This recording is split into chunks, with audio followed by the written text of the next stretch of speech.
chapter 23 of the Srrws of Satan. I'm getting further and further from the middle of this thing before I actually do a review. I should try and do the review tomorrow. Just chapter 23, where we get the party, the big fet for the thing, and it's all very mysterious. We don't we it's He gets up and everything is calm, like nobody's bustling, but it seems like it's all in perfect readiness. And he still doesn't know. Jeffrey Tempest still doesn't know what's going on. He has his breakfast with Lucio, and it's like Lucio's like, oh yeah, everything's fine. Everything's prepared. They're raising a maypole. You might want to go and look at that. And he's like, well, where are the musicians? Oh, they'll arrive. Never sees the musicians arrive. They just kind of you hear the music on one side or another, but no one hears it.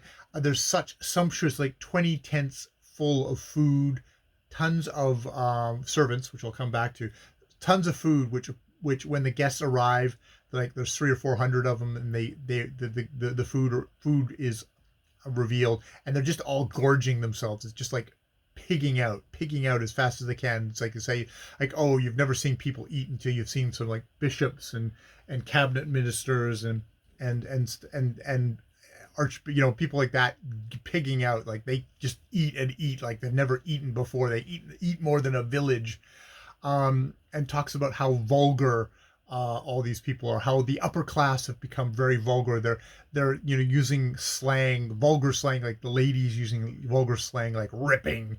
They use the slang of their stable boys and servants, which interesting commentary. I mean, I know there's a whole thing of we had with what happened in was it the 40s or 50s or 60s, there was suddenly like the upper class accent disappeared, and everyone talks now in more of a common, a kind of a it's common speech. You there no one's oh Jeffrey, how is it going today? I kind of up here, upper class snob. It's like, oh hey, how you doing?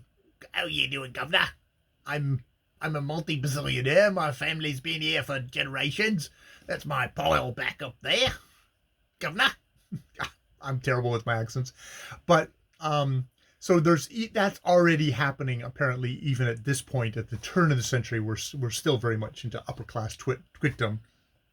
And then they have this maypole dance where they have all these children, amazingly beautiful boys and girls doing the maypole dance, professionals, and they do this dance, intricate designs, weaving the garland, like it's you have the tree and then you have all the garlands coming off of it, and everyone's dancing around the maypole.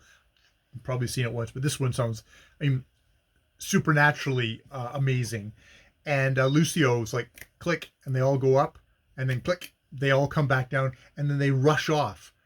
And Sybil is like enchanted by this, and it's like, please call them back. I want to talk to one or two of them. He's like, no, they're professionals. They're like lower class professionals. You give them praise, and they'll become insolent, and they'll only become insolent when praised.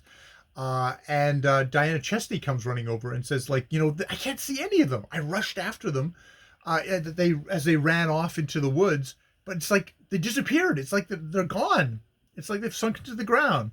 And again, Lucio smiled. They have their orders, he said curtly, and they know their places.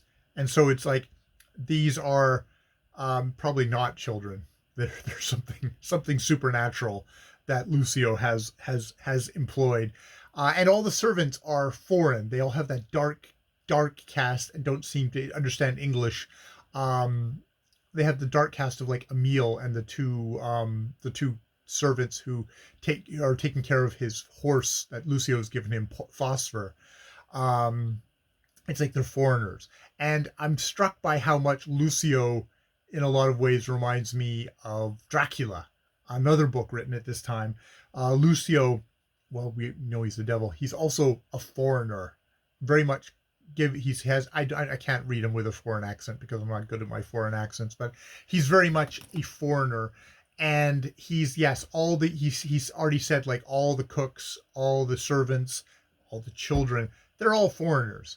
None of them are, because the English can't appreciate the their own English stuff. They only can appreciate foreign stuff. Like it's got to be French food or, you know, German philosophy or all that stuff. And there's interesting thing here of I got this in Kipling too, of very much kind of Little England, of like, proper stuff, proper good stuff, proper moral stuff. That's English, and you know, all this evil foreign stuff. And there's definitely kind of that xenophobia going on here that I'm getting from Maria Corelli, is that kind of that foreigner stuff again. You know, where if it's something, if something's alien, it's not going to be good.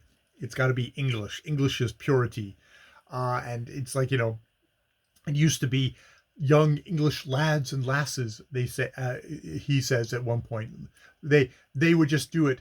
Not professional dancers. They would do the same dance around the maypole tree, but the maypole pole. But they don't anymore. Now they're cynical teenagers who sneer and look only for vice. And it's like, oh, the kids nowadays, which is kind of hilarious in itself, because there's always a nowadays. No matter how far back you go, there's the corrupting of the morals. There's the degradation of society now. Versus the good old days. Of course, every generation's looking back to the time when this person is probably speaking as the good old days. This was the good old days. No, this is degradation. So there's that again. That continual cycle of, wither the children, wither the society, wither civilization. It's always there. It's always the downward slides. Somehow we just keep on sliding down. We're not back to caveman times yet. All right, I will leave it there. That is like about 2/3 of the fat. And I'll have a nice small bit to do tomorrow, which is probably good. All right, more videos later.